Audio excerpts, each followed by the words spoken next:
The world's largest and smallest, richest and poorest countries make up the Commonwealth.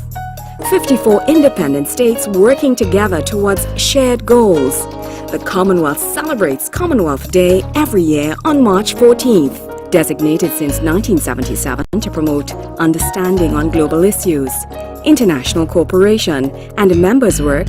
In 2011, Commonwealth Day will celebrate women whose work has made a positive difference in the lives of others.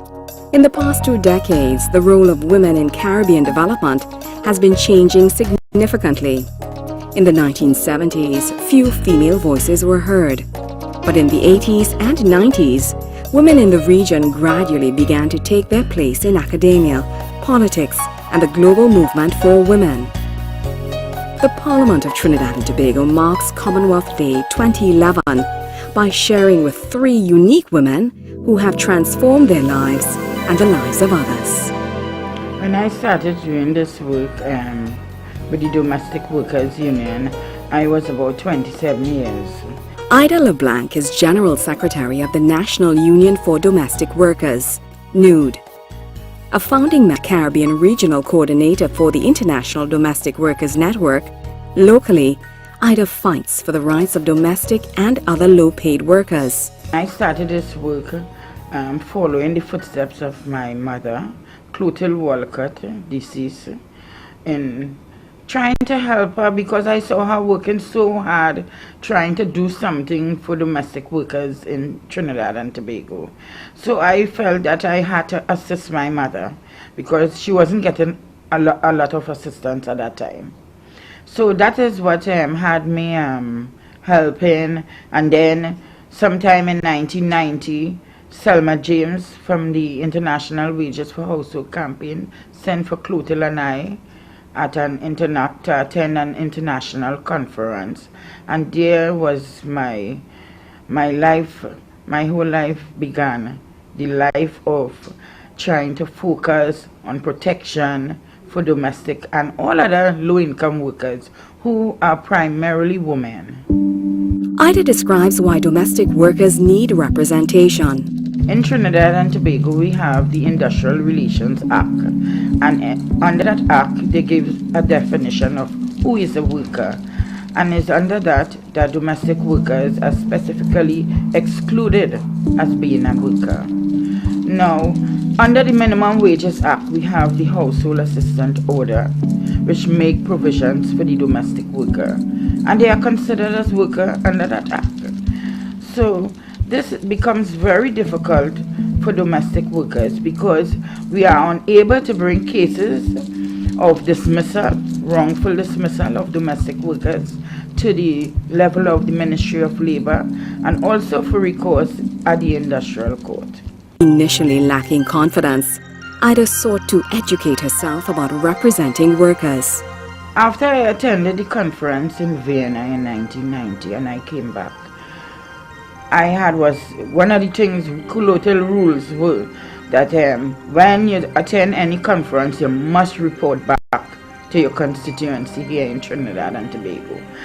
And a number of times in attending these meetings that she held, I ended up crying, speaking about the domestic workers. And I felt it was because I didn't have enough confidence in myself, that I wasn't informed enough. So I started off now trying to educate myself so that I can better represent them by attending the Cipriani Labor College to do industrial relations, and also I was able to participate in a number of international courses. For example, at Rutgers University in New Jersey, I attended a women's leadership project there. In 2005, I was one of the 12 human rights advocates from around the world that were elected to be on a course at the Columbia University in New York. And I have been able also to attend several ILO courses at the International Labor Campus in Turin that educates workers, employers, and government in relation to workplace issues. The job of General Secretary of NUD is multifaceted. I have to take care of the day-to-day activities within the union and the general administration of the union to that it is operating properly and efficiently, because we have to do everything like other unions. Every year the government appoints an auditor who has to check our books and records to ensure that we are following the rules of accounting principles. So all that I have to make sure that is in order. And also I'm a grievance officer with the union, because I take up grievances with workers, and I try to resolve this matter at the level first, at the level of the employer, by calling the employer and trying to, in an amicable way, to resolve the matter. And if it doesn't resolve at that level, then I report it to the Minister of Labour, and we get a voluntary conciliation at the Ministry of Labour. And if it doesn't resolve there, well, then we get a certificate, an unresolved certificate, and it is now referred to the court, the industrial court, for determination. Ida and her team have had some success through lobbying. Domestic workers must be able to get recourse to the law like all other workers, but the only how we can do that is with respect to violation of the minimum wages order, and that is something that we have lobbied for and won, and we were successful in that, so that now wrongful dismissal under the minimum wages order can be carried to the court, not to the civil court anymore.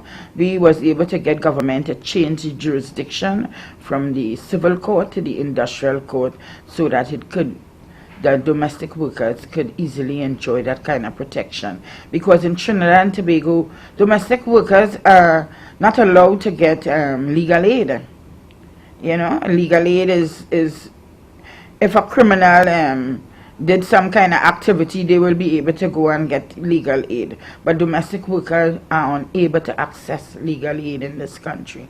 And that is one of the things that we are also lobbying to ensure that domestic workers be protected under this kind of legislation. Because it's a lot of money to hire a lawyer in Trinidad and Tobago, and we don't get that assistance. Like, for example, we have an organization, the Domestic Workers United in New York City, who we are affiliated with, and they got lots of lawyers doing pro bono work for them. And I tell them that that is non-existent in Trinidad and Tobago society.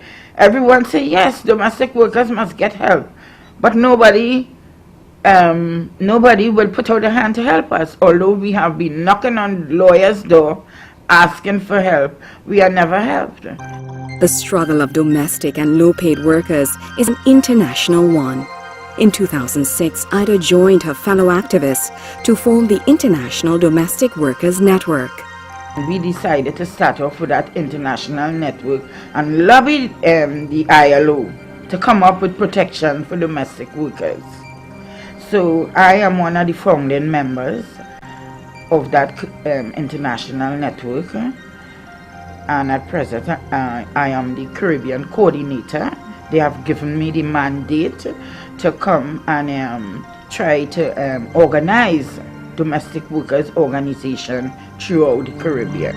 Now a member of the Minimum Wage Board in Trinidad and Tobago, Ida sees her role in this way. With the ILO convention and recommendation that we hope to get this year, our government will have to do more work with regards to the domestic workers. And I believe I will play a very important role there, being on the Minimum Wages Board, to guide, advise about domestic workers. Committed to the working poor, Ida is high in praise for the support of international agencies. We get most of our help from international agencies. For example, the Global Fund for Women. I must talk about them because they have helped us a lot to reach where we are today. And the IUF has given us a little assistance from time to time because of our involvement with the international network. We have recently gotten some finance from the UNIFEM, United Nations Fund for Women, and we get a technical assistance from the ILO. So With these support from these various international agencies, we are able to continue with the work for our people here in Trinidad and Tobago. Feeling positive about the way forward, Ida says, With this new administration coming in, the first thing they did was to support the ILO Convention for Domestic Workers, and something like that, action like that, really make us feel in a positive mood, because it's not only about talk, but it's about taking action for domestic workers. So I feel positive that in the long run we will get protection for domestic workers, and they will also, we will get them to be included under the definition of worker.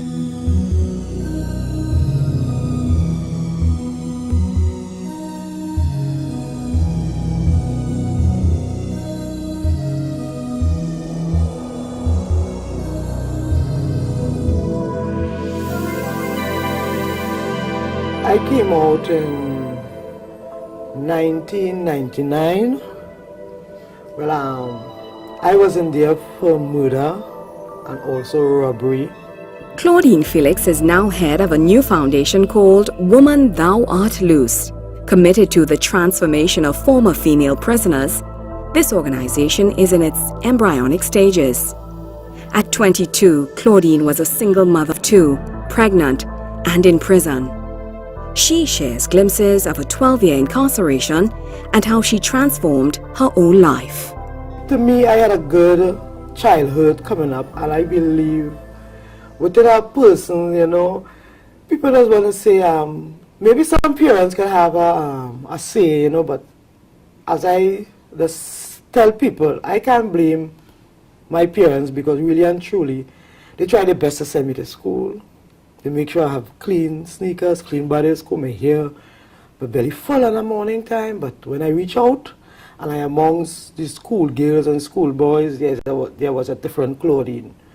And one of the things I remember reading the newspaper, and especially when you don't have a solid income, and you already have a trend to like badness. So I will read the newspaper and I will take out clippings. And I will have a scrapbook. But my clippings will be different. My clippings will be always on bank robbery. Because the fact is that you don't grow up poor, you don't have a good educational background, and the real source is finance. So when I always read about bank robbery, I will always watch about movies, where robberies will take place, because can't get no job. I don't have no experience. And at that time, it was not to say, well, I learned as much with my hands to say, well, I can do a business on my own, or something like that. You on your own outside as a young woman. So I ended up meeting one of the guys. And when I met him, I said, well, yes, I read about you, I read about you, and all the things, and as a woman, they tell themselves, well, I was not able to do certain things, so. But anyhow, I get into the gang with them, and it's from that time, my life took a different role. I started to do what wasn't right in the sight of the citizen of Trinidad and Tobago, and even in the sight of God. I started to do things wasn't right. And end up with a murder case, end up with robbery cases, end up in a female prison, 12 years away from my children. I was a little privileged that I had persons to take care of my 3 children. Released in 1999, Claudine was faced with the challenge of reintegrating and starting over. When I came out, nobody to receive me by the gate, but really and truly, it's just my mother and 2 other persons I told that I was coming out. It was tough first, because when I came out, I must come out with about $200. After 12 years, $200, and what that could I buy was only toiletries. And then you remember now, I come out, I don't have no qualification. The only thing I said there, I do school even. So anyhow, when I came out now, no job, nobody really there to receive me, but I had a home. Because while I was there, my mother built a home. She renovated, so I had a room there waiting for me, which was really, really good. But when we talk about the finance, we are able to finance a big woman. I remember now I told a big woman, I have to look for that because they can't give me money every week. And I will go to social programs or social department that they say is to help, you know, especially ex-prisoners. And it was like always some kind of negative remarks, and that kind of keep me from not going back to them. And then I meet women who had organizations to help women, and I enroll myself in those organizations. They send us to do courses. That's how my life started when I left prison. I just enroll in courses. Never, up to now, never have a proper job. And sometimes I do work with URP, and that's how I am living right now. I stay a group to help female prisoners. I don't get a stipend. Still without a steady income, Claudine works daily to support women like herself to become independent and empowered. But this group now, because of what I face when I, come out, it didn't have a particular body to help female prisoners. Now there is bodies outside there for the average man and woman. But when dealing with a person that comes from prison, where you have to sit down and give you your whole history, I think they should have an organization set up for that. We already know you released from prison, so we won't go into your business to have you feeling all how. You need a job, we're going to know your skills, you're going to know your qualification, we're going to seek places for you. So in all my struggle and in all the groups I have been, I decided, well, here what happened, Claudine. You had an experience, right? You know how it is as a woman to leave prison, open an organization, and then I was with Vision and Mission, and they gave me an idea, and I saw what it is could be achieved by persons who coming out from prison, especially when you have a transformed mind.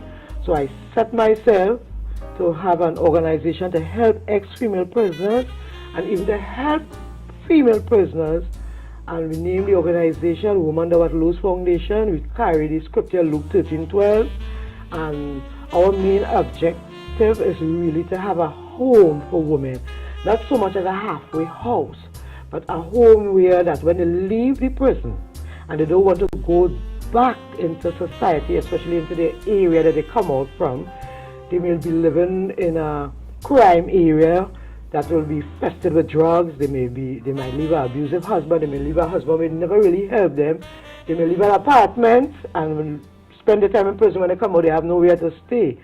So we want to cater for those women. Sharing the benefit of her experiences, she also visits women in prison.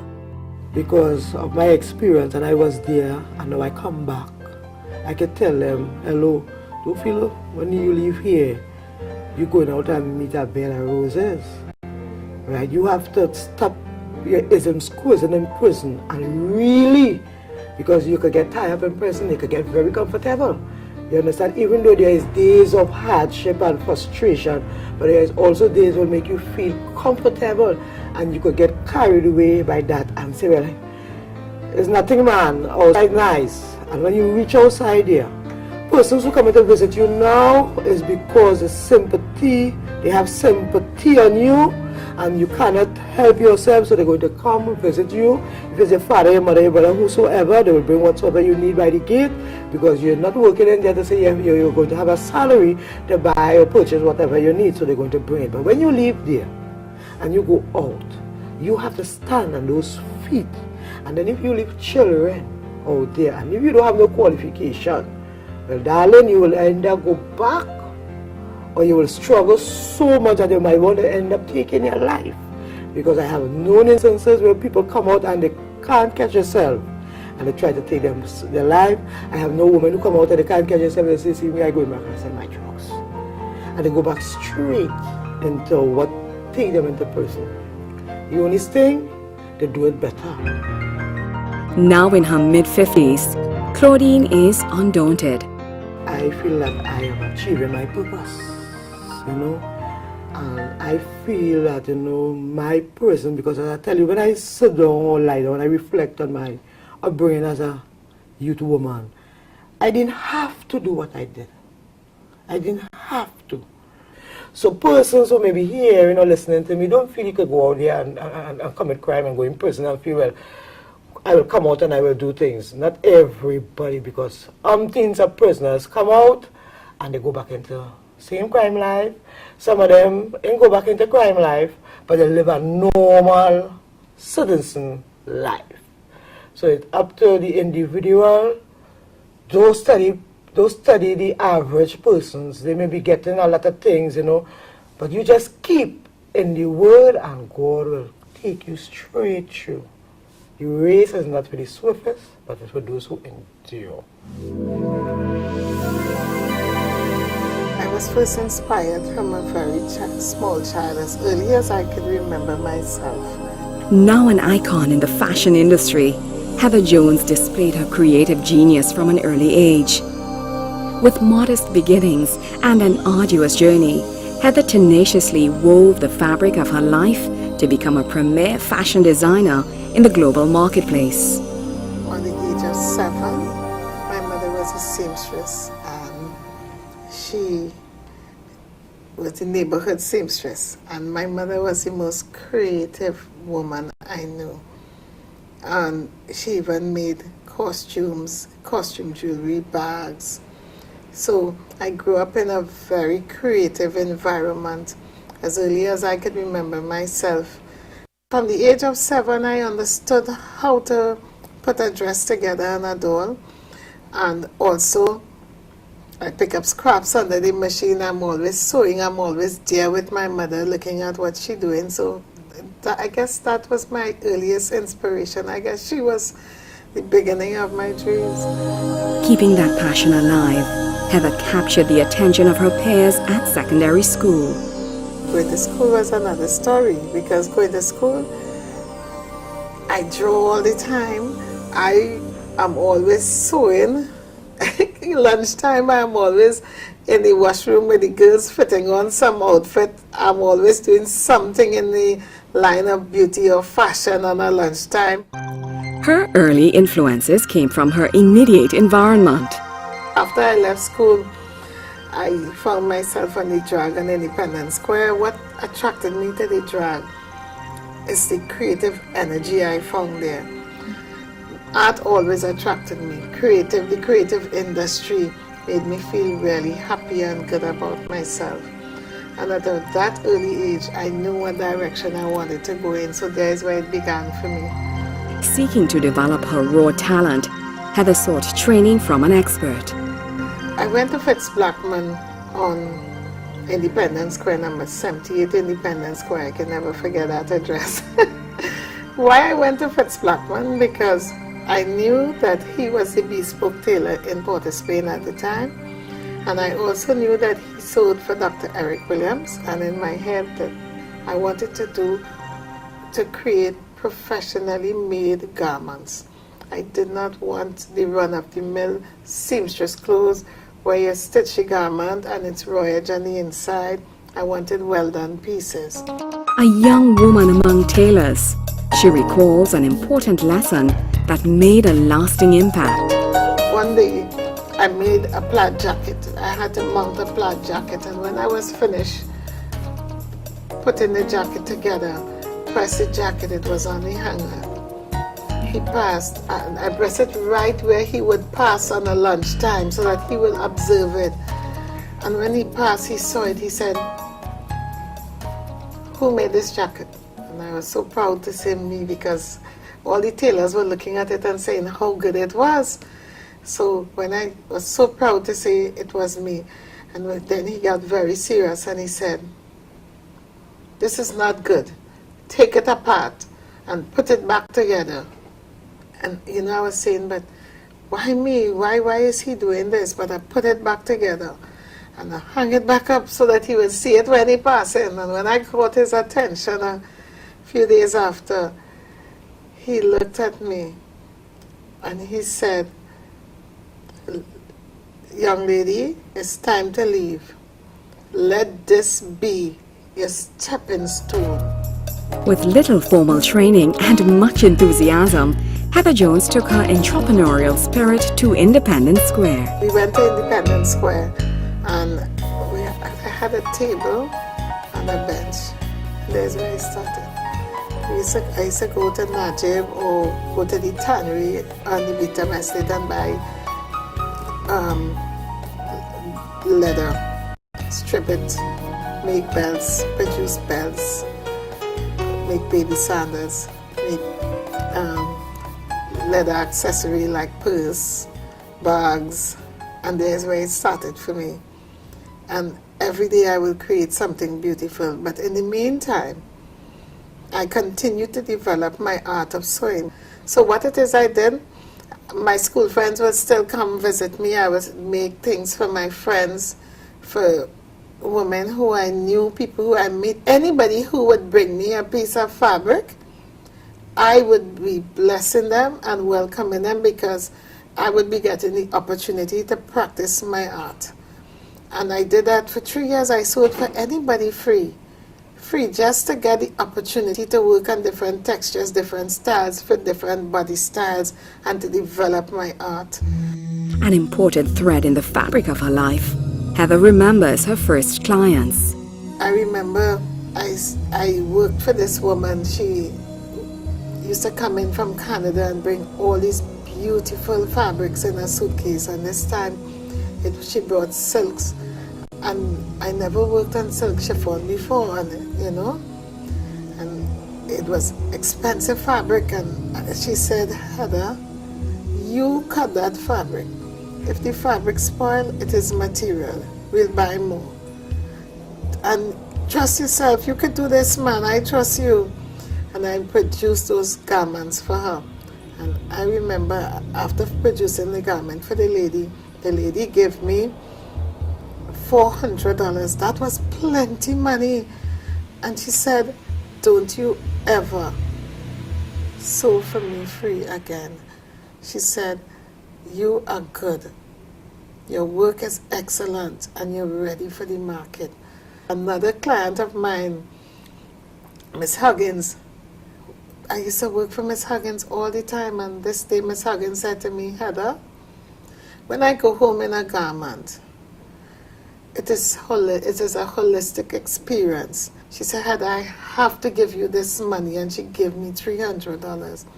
And she said, from this day on, I will pay you to make my garments. And, so now I began to make a little money. So as fast as I make money, I'll go uptown to Jimmy Aboud, pick up a piece of fabric and sew it. With simple fabrics and a lot of imagination, she created her first collection that launched her as a designer at age 23. I created this beautiful collection. It's still one of my most beautiful memory of my collections. And I hang all these things up in the booth and the drag on Independence Square. By that time I had a structure on Independence Square and all these beautiful clothes in the booth. At this day, deceased Kitty Hannes, she worked at the Express. She passed and she saw my things.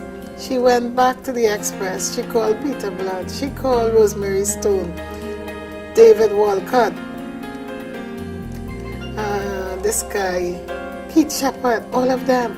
And they came down, and when they saw these beautiful garments I was producing, and then I was like about 23 years old, and that was the launch of my career. Well, everyone knows who is Heather Jones now. People started coming to me. I started getting a lot of work. So now I have to work to save up to buy a good machine, because all this I'm doing is on my mother's little old machine that fell apart every 5 minutes. From Independence Square, Heather took her designs to the local runway. My first show was at the Gulf City Auditorium, and my second show was at the Hilton Ballroom. There's where I met Jackie Kunau, my dear sister, friend. We're still very close friends. And Jackie taught me a lot. She prepared me actually for the real world, for the real fashion world in Trinidad and Tobago. She also prepared me for the international market. And that gave me the confidence to go from one stage to another, building Ida Jones 30 years was challenging. Embraced by another design mentor, she explored the international market. Janice Lawrence Clark came down from New York to speak, and she spoke on fashion and different things. I attended the seminars and stuff, and after that, Janice saw my work, and Janice said, something, I would like to, have you ever been to New York? And I said, no. She said, you should come to New York and meet with me, and I will take you around to see the international market and to show you how other designers are doing it. And she said, your work is quite good, and I'm sure if you attempt, and So I decided to take up the challenge. In 1985, I ventured onto the international market. First market place I did, I showed in New York at the Jacob Jarvis. And then I went on to show at Long Beach Convention Center at the trade show, a women's trade show there. There's where I met Les Adzer. And the first time they met me, they bought $11,000 in goods from me. Returning to Trinidad in high spirits, Heather faced her first major business loss. And when I came home, there was nothing in my shop more than 5 bags of scraps, 1 machine, thread that fall out the bag that they took it in here and there. All the food in our factory were on Piccadilly Street at the time. By then I had moved from the Dragon Independence Square and gone to Piccadilly Street. Remember, the good old IDC had moved me and put me into that building. And everything was gone. Everything. And that day, I had one faithful worker. She came and she sat there with me. And I was shaking because we had a lot of up and down with the police and police coming and everything. And no one was ever caught. And I would see the people that took my stuff, I would see them wearing my clothes right in front of me and watching me straight in my eyes. I lost everything. So that day I started, I said, Arlene, you know what? Thread up that machine. I said, any color thread you find, thread it up in any color. And I started pressing out my scraps. Real sad and really, really sad. And I start pressing out the scraps, and we start stitching the scraps together. And we start making big pieces of fabric. By Thursday, at the end of that, by the Thursday of that week, we had 15 garments on the rack out of the scraps bag, and lovely garments. Then came this woman from Atlanta who saw me some years ago, came to Trinidad and came looking for me, and she found me. When she found me and she saw that scraps collection, she was like blown away. Oh my God, she bought every piece of the scraps collection and asked for more. Literally starting from scraps, she rebuilt her business and moved to downtown Port of Spain. It was 1990. We built the business. 5 months after putting phones back in, cupboards, everything going good. Customers starting to come back to us because they realized we relocated and stuff. There came the coup. And the coup mashed us up. It mashed us up. We lose everything. With a firm resolve and backed by family and clients, Heather used her resourcefulness to recreate her company. I had to come home to my 3-bedroom house, and that house had to be, that house was a convertible house. It was home in the night, and it was a factory in the day, factory/business place in the day. And all my clients followed me to 6th Street, Barriteau. Nobody left. More clients came. And we were there. We did that for 13 years. Until we were able to reach to 55 Lower Street, Woodbrook, where I am right now. Today, Heather Jones Designs is a successful international brand, but remains deeply rooted in a family-oriented environment. Known for her light, breezy, exquisitely painted creations, she continues to rivet the attention of fashion aficionados the world over. Honored in the fashion industry, Heather has also received the Shakonia Gold Medal for her contribution to the world of fashion. I share my experiences with other women to influence them, hoping that the courage, the passion, the love will inspire them to another level. Hoping too that the mistakes that I have made along my pathway, that they too will learn from my experiences. And also knowing, like I always let them know that the only revenge I have in this life is success. I will always be pressing forward to another level, a higher level. I guess this is what I strive on, challenge.